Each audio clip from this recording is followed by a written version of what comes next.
Billions of years before humanity even existed, a species called the Necrontyr evolved in the far reaches of the galaxy.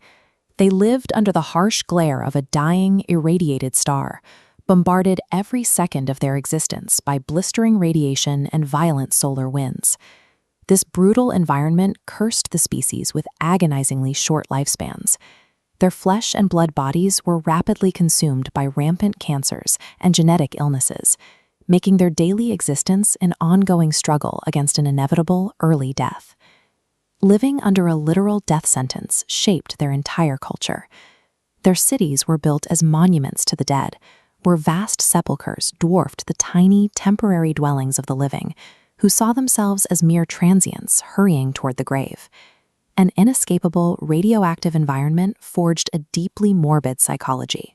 The Necrontyr were a people completely consumed by the certainty of their own demise, nursing a deep resentment for the precarious lives they were forced to endure.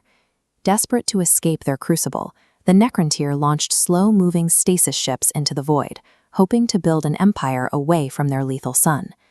During this expansion, they encountered the first sentient species of the galaxy, the ancient reptilian beings known as the Old Ones. The Old Ones were masters of the immaterium, a psychic parallel dimension called the warp, which allowed them to instantly cross the galaxy. More importantly to the short-lived Necrontyr, the Old Ones appeared to have no biological limit to their lifespans, existing for millions of years without a hint of the cellular decay that ravaged the Necrontyr. The Necrontyr demanded the gift of eternal life to cure their genetic curse. The Old Ones, seeing the bitter and aggressive nature of this younger species, flatly refused to share their gift of longevity. This rejection ignited an intense, jealous fury. The ruling council of the Necrontyr, the Triarch, seized on this anger. Facing widespread civil wars, the Triarch redirected that rage, declaring a war against the Old Ones. But the Necrontyr were outmatched. The Old Ones used warp gates to systematically dismantle the Necrontyr military, driving the survivors back to their irradiated homeworld. Confined once again to their radioactive prison, their initial desperation curdled into an absolute, burning hatred. They now detested all other forms of intelligent, thriving life, obsessed with finding any weapon that could avenge their humiliating defeat. That weapon arrived when Necrontyr scientists discovered anomalies inside the oldest, dying stars of the galaxy. They found the Keton, ancient parasites of pure energy existing since the dawn of the universe, mindlessly feeding on solar flares of red giants.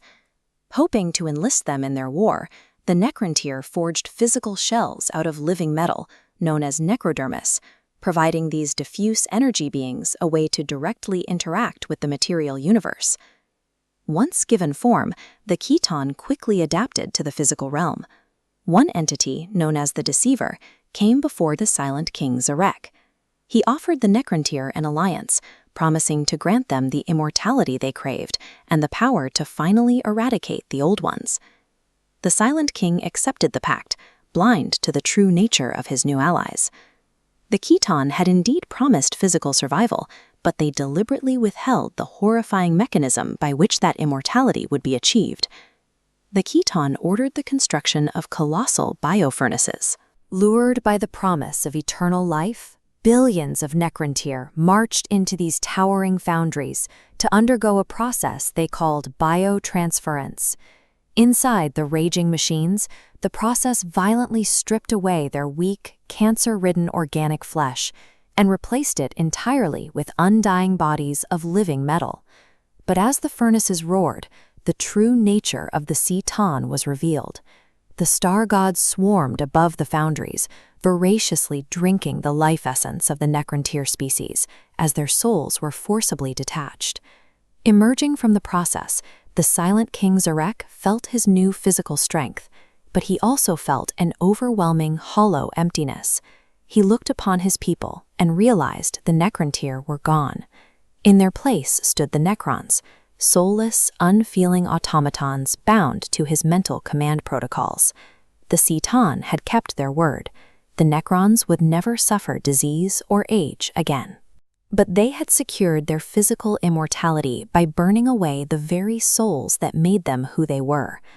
Now fighting as one, the soulless, undying Necron legions marched alongside the reality-warping Catan.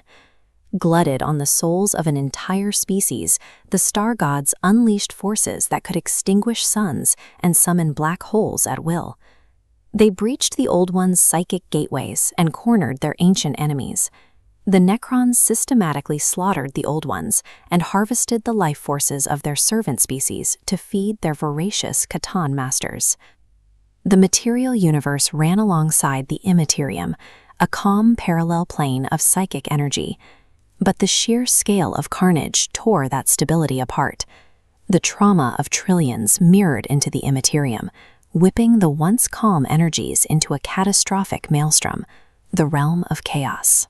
The Necrons had won their war, but in the process, they had transformed a once tranquil dimension into a permanent, churning source of predatory madness.